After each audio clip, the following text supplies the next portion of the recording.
Hello, we hope you're enjoying your stay at Toshi's place. To help you make the most of your time in Kamakura, we've prepared this special deep dive. Today, we'll introduce you to a truly unique spot, the Kamakura Noh Stage. That's right. We're going to peel back the layers on this incredible place. We'll look into Nogaku, which is Japan's oldest theatrical art. Yeah, oldest. It sounds fascinating. It really is. And we'll explore how this particular venue offers, well, a really intimate, almost soul-stirring experience, even if you'd never seen No before. Okay. We've gathered some really interesting details about its history, the symbolism in its architecture, which sounds amazing. It's quite profound. And also how it works so hard to keep this globally recognized art form alive. So stick with us. You might just find yourself wanting to add this incredible spot to your Kamakura plans. Definitely. Okay, so let's start with Nogaku itself. It's not just theater, is it? It's Japan's oldest theatrical art. What makes it so special right from the get-go? Well, I think what's really compelling is just how long it's lasted, its legacy. I mean, Nogaku is actually registered as a UNESCO Intangible Cultural Heritage. Wow, UNESCO. Yeah, that tells you something about its global cultural value, Right. It has this incredible ability to pull you into a deep sort of spiritual space, even though the presentation itself is quite minimal. Minimalist, but powerful. Exactly. It really relies on suggestion, on what happens inside your own mind. So how ancient are we talking? Can you give us a quick tour of its origins? Absolutely. So its roots go way, way back. Think mid-8th century, with something called Sangaku from China that involved things like acrobatics, music. Okay. Then fast forward to Japan's high-end period, like 9th to 12th centuries. It evolved into Sarugaku, and this was often performed at shrines and temples, so it already had that spiritual connection. Ah, right. Tied to sacred spaces. Then during the Kamakura period, we're talking late 13th, early 14th century. Right here, it developed even more with special celebratory performances like Okina. And that led to the Noe today. Pretty much. By the 14th and 15th centuries, these different threads kind of merged into the No style we see now.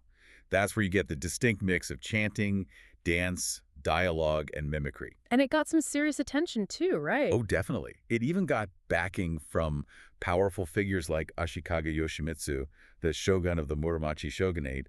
It became so refined, it was actually considered part of samurai education. Samurai education. That's incredible. Not just entertainment then. Not at all. It had a much deeper cultural weight. What a lineage. So how does this specific place, the Kamakura Noh Stage, fit into this grand history? It's a more recent building, isn't it? It is, relatively speaking. This cultural facility was founded in 1971, Showa 46, in the Japanese calendar.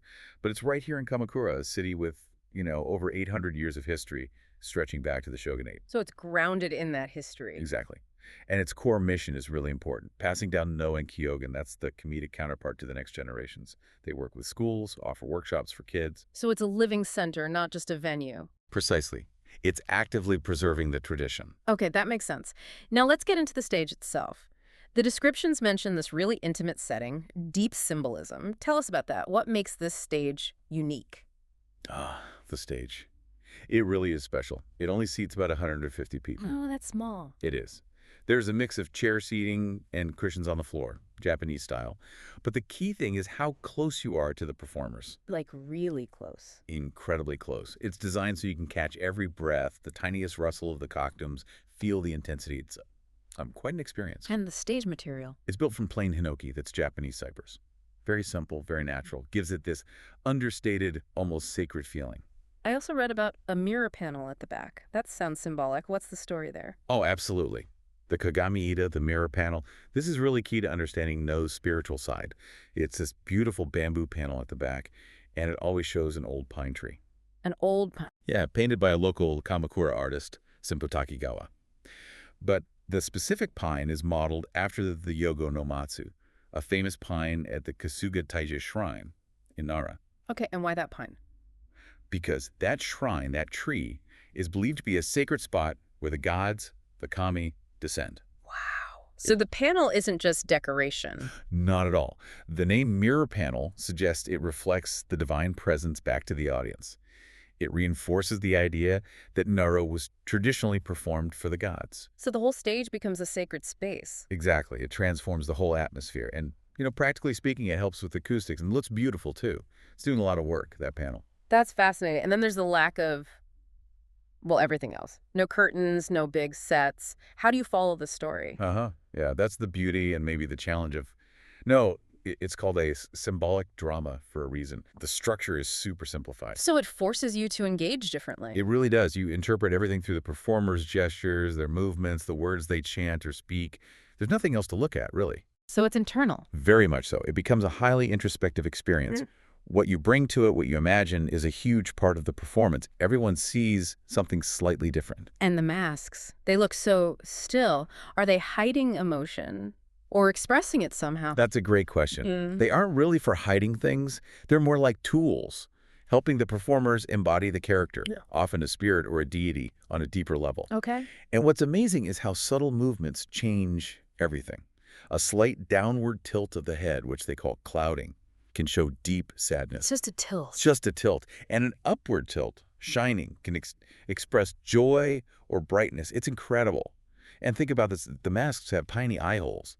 Visibility is terrible. How do they even move? They use the 4 pillars at the corners of the stage as reference points. It takes incredible skill and spatial awareness, pure artistry. Amazing. So, okay, for someone staying nearby, maybe at Tushi's place, looking for something truly unique, Yeah. what does the Kamakura Noh Stage offer? It sounds like more than just showing up for a performance. Oh, absolutely. If you want to really immerse yourself, there are lots of ways. They have regular seasonal shows called No Oshirukai, often 2 sessions a day, morning and afternoon. Seasonal shows? Nice. Yeah, and special performances in spring and autumn, too.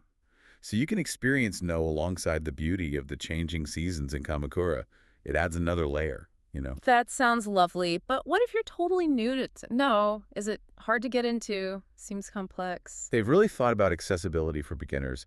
They have this system called subtitled e-nohi. Subtitles, like at the movies. Sort of. It displays real-time translations, explanations of the scene, descriptions of the movements, all in both Japanese and English. It's a huge help. That's fantastic. And there's more. They often have pre-performance lectures to give you context and sometimes post-performance Q&A sessions where you can actually talk to the No actors. Talk to the actors. That's brilliant. It really helps deepen your understanding and appreciation. That make it very welcoming. Okay, understanding is great, but can you actually try it? Can you participate?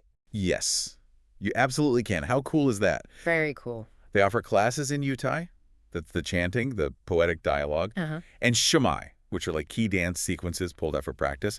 These are from the Kanzi school, a major No tradition. Do you need experience or special clothes? Nope. All levels are welcome, even total beginners. And they lend you fans, which are important props. You don't need a kimono or anything, just wear comfortable clothes. That sounds like an incredible souvenir learning a No chant or dance. It really is a unique way to connect with the art form directly. Does the stage host other things too? Is it just No? No, it's broader than that. They also host concerts of other traditional Japanese music. They have exhibitions, sometimes amazing displays of No masks and costumes. Oh, I'd love to see the costumes up close. They're stunning. And lectures, too. It really serves as a kind of regional cultural hub, keeping these traditional arts alive and accessible. Very dynamic. So it's busy there. But what if your visit doesn't line up with a performance? Is it still worth stopping by? Definitely.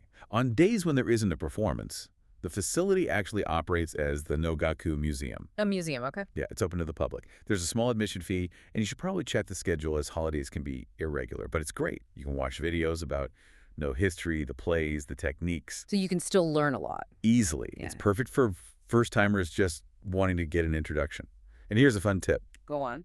You can take photos with the actual No Stage as your background. Get out! That's a great photo op. Isn't it? A really unique souvenir. Plus, they often have workshops, student classes, and even special paid experiences you can book in advance if you want something more exclusive. It sounds like a really rich place, but maybe a bit intense. What if you just want to relax and soak it all in? They have a perfect spot for that, too. Right next door, there's a lovely Japanese cafe called Nobutai Saryo Kagura.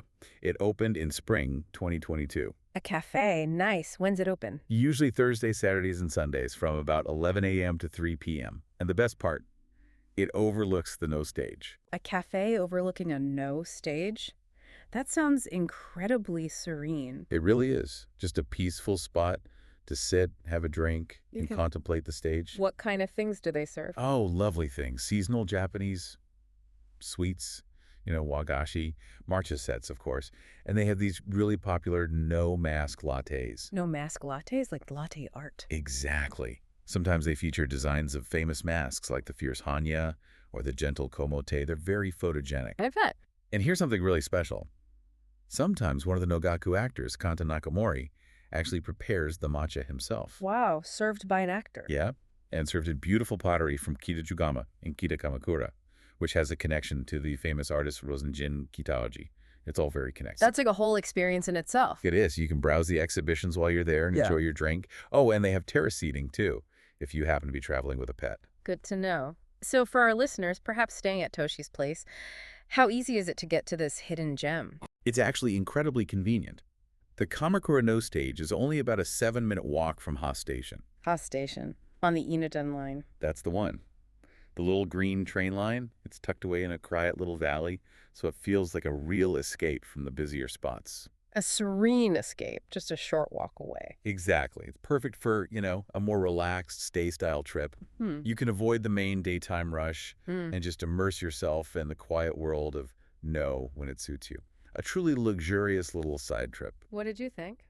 We've journeyed from the ancient roots of Nogaku, explored the unique symbolism of the Kamakura stage, discovered learning opportunities, and even found a spot for a no-mask latte. It really shows how the Kamakura Noh Stage offers more than just a show. It's an intimate connection to Japan's deep cultural and spiritual heritage. We hope the rest of your stay at Toshi's place will be filled with wonderful memories. And as you plan your next adventures in Kamakura, maybe ponder this. In our fast-paced, noisy world, what could you gain from spending some quiet time with an art form that finds its strength not in spectacle, but in stillness, ancient symbols, and the power of inner reflection?